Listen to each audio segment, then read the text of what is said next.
Hello అండి. నా పేరు శ్రీమన్నారాయణ. నేను హైదరాబాద్ రియల్ ఎస్టేట్ మార్కెట్‌లో వన్ ఆఫ్ ది మార్కెటింగ్ డైరెక్టర్‌ని. నేను ఈరోజు ఒక టాపిక్ గురించి మాట్లాడతా ఉన్నాను. చాలామంది నా వీడియోస్ చూసిన తర్వాత కొంతమంది, "సార్ ఈ టైంలో ఇన్వెస్ట్‌మెంట్ హైదరాబాద్‌లో మార్కెట్ బాలేదు కదా! ఇన్వెస్ట్‌మెంట్ చేసుకోవచ్చా లేదా?" అని అడుగుతున్నారు. నేను వాళ్ళందరికీ నేను ఒకటే చెప్పాను. సో, అందరికీ ఫోన్‌లో చెప్పాను. లేదు ఈసారి మొత్తం ఒకసారి నేను బోర్డు అసలు క్లియర్‌గా హైదరాబాద్ రియల్ ఎస్టేట్ మార్కెట్ గురించి మొత్తం క్లారిటీగా మాట్లాడదామని చెప్పాను. చేద్దాం. So is it good time to invest on land in Hyderabad market? ఈ టైంలో మన హైదరాబాద్ మార్కెట్లో మనం ఇన్వెస్ట్మెంట్ చేసుకోవచ్చా లేదా అని నేను చేస్తాను. మనం లాస్ట్ 30 years నుంచి హైదరాబాద్ రియల్ ఎస్టేట్ మార్కెట్ మనం గమనిస్తే లాస్ట్ 30 years చూసుకుంటే 1994 to 2004 అప్పుడు మన టీడీపీ గవర్నమెంట్ రూల్ చేసింది. 2004 నుంచి 14 కాంగ్రెస్, 14 to 24 టీఆర్ఎస్, ఇప్పుడు ప్రజెంట్ అయితే రేవంత్ రెడ్డి సర్కార్ 2024 వచ్చింది రేవంత్ రెడ్డి సర్కార్.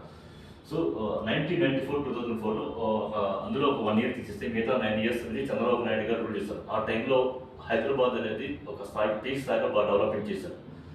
ఆ తర్వాత 2004లో చంద్రబాబు నాయుడు గారు ఓడిపోయారు. ఓడిపోయినప్పుడు మన పెద్ద ఆయన రాజశేఖర్ గారు ఆయన వచ్చినప్పుడు ఆయన ఇరిగేషన్ మీద, ఫార్మర్స్ మీద, వెల్ఫేర్ స్కీమ్స్ మీద ఎక్కువ కాన్సన్ట్రేషన్ చేశారు. సో ఈ కంపెనీస్ని అట్రాక్ట్ చేయడంలో దాని మీద ఆయన అంతకు ఫోకస్ చేయాలి. సో దానివల్ల ఏమైందంటే ఈ టైంలో 1994-2004లో ఒక మధ్యతరగతి వాడు హైదరాబాద్లో ఆ టైంలో ఇన్వెస్ట్మెంట్ చేసుకోవాలంటే చాలా రేట్లు ఆ టైంలో చాలా దారుణంగా ఎక్కువగా ఉంది. మధ్యతరగతి వాడు ఇన్వెస్ట్మెంట్ చేసుకోవాలంటే చేసుకోలేకపోయాడు. బట్ 2004లో ఎప్పుడైతే మన రాజశేఖర రెడ్డి గారు ముఖ్యమంత్రి అయిన తర్వాత ఆయన డెవలప్మెంట్ని వచ్చే కంపెనీస్ని ఎక్కడ డిస్టర్బ్ చేయాలి.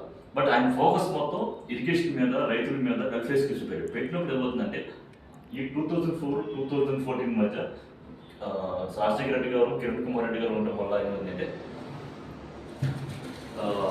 మధ్యతరగతి వాళ్ళు రేట్లు అందుబాటులో ఉండేది రాజశేఖర రెడ్డి గారు వచ్చిన తర్వాత.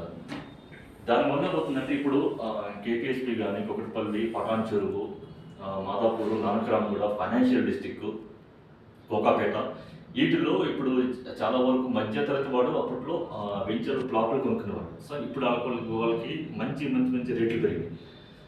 సో అటువంటి సిచ్యువేషన్ మనకి 2014 నుంచి 2024 ఆ టైంలో ఇది చూసుకుంటే అప్పుడు మనకి కేసీఆర్ గారు సీఎం అయినప్పుడు 1994-2004లో చంద్రబాబు గారు ముఖ్యమంత్రిలో హైదరాబాద్ అనేది ఎంత డెవలప్మెంట్ జరిగిందో ఇదే అంతకి 10 times అనేది కేసీఆర్ గారు ఉన్నప్పుడు బాగా జరిగింది.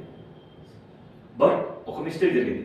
ఈ 1994-2004 చంద్రబాబు గారు ముఖ్యమంత్రి ఏ విధంగా తప్పు చేశారో అదే తప్పుని ఇక్కడ వీళ్ళు చేశారు. ఆ టైంలో మధ్యతరగతి వాడు ఇన్వెస్ట్మెంట్ చేసుకోవాలంటే అది చేసుకోలేకపోయారు. అది చాలా కష్టంగా ఉంది. సేమ్గా ఇప్పుడు కేసీఆర్ గారు, కేటీఆర్ గారు వాళ్ళు ఉన్నప్పుడు ఏంటంటే హైదరాబాద్లో డబుల్ బెడ్రూమ్ ఫ్లాట్ కొనాలంటే మినిమం వచ్చేసి మంచి గడ్డి ఉంటే 70 లక్షలు, 80 లక్షలు, కోటి రూపాయలు అలా నచ్చేది. 3 BHK కంటే మోర్ దెన్ 1 crore ఎక్కువ ఉండేది. కానీ సేమ్ వే అక్కడ హైదరాబాద్లో మన చంద్రబాబు ఉన్నప్పుడు కూడా అలాంటి సమస్య ఉండేది.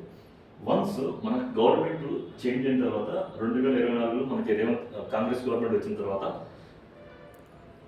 ఇప్పుడు మధ్యతరగతి వాళ్ళకి గుడ్ టైం ఫర్ ఇన్వెస్ట్మెంట్. ఎందుకంటే ప్రీవియస్ గవర్నమెంట్లో నేను రియల్ ఎస్టేట్ మార్కెట్ చేసేవాళ్ళము, ఇప్పుడు చేస్తాం. ఆ టైంలో రేట్లు అనేది ఎవ్రీ 2 నెలలకి 3 నెలలకి అనేది కంపెనీస్ పెంచుకుంటూ పోయేవాళ్ళు. కానీ ఇప్పుడు ఆ పరిస్థితి లేదు. ఇప్పుడు మధ్యతరగతి వాళ్ళు కూడా ఇన్వెస్ట్మెంట్ చేసుకోవచ్చు. మంచిగా వాళ్ళు అపార్ట్మెంట్లు కానీ, అవుట్ సైడ్ ల్యాండ్ కూడా వాళ్ళు ఇన్వెస్ట్మెంట్ చేసుకోవచ్చు. మీకు కానీ హైదరాబాద్లో ఇన్వెస్ట్మెంట్ చేసుకోవాలంటే this is the right time to investing. ఎందుకంటే సపోజ్ ఈ 3వ టర్మ్లో కేసీఆర్ గారు మళ్ళీ గవర్నమెంట్ వచ్చిందంటే ఇప్పుడున్న రియల్ ఎస్టేట్ రేట్లు ఎలా ఉంటాయి తెలుసా? ఒక మధ్యతరగతి వాడు కొనే పరిస్థితులే లేదు, అసలు కొనలేడు. బట్ ఓడిపోవడం అనేది మధ్యతరగతి వాడికి చాలా ప్లస్ పాయింట్ అయింది. అదే సేమ్ వే 2004లో చంద్రబాబు నాయుడు గారు ఓడిపోవడం కూడా మధ్యతరగతి వాడికి ప్లస్ పాయింట్ అయింది. ఒకవేళ చంద్రబాబు నాయుడు 2004లో ఓడిపోలేదు అనుకోండి, అది కంపల్సరీగా చాలా మన మధ్యతరగతి వాడి ఇన్వెస్ట్మెంట్ అనేది ఒక అందరినీ దాక్షలా అవుతాయి. సో నా సజెషన్ ఏంటంటే ఈ time this is the right time to invest. Open plots, అపార్ట్మెంట్లు కానీ మీరు హైదరాబాద్లో investment this is the right time. So ఎక్కువగా నెగిటివ్గా స్ప్రెడ్ చేస్తున్నారు కొన్ని మీడియా, కొన్ని ఛానల్స్లో. సో దాని గురించి మీరు పట్టించుకోవద్దు. బట్ ఇన్వెస్ట్మెంట్ చేసుకుంటే మాత్రం ఇది రైట్ టైం. Thank you.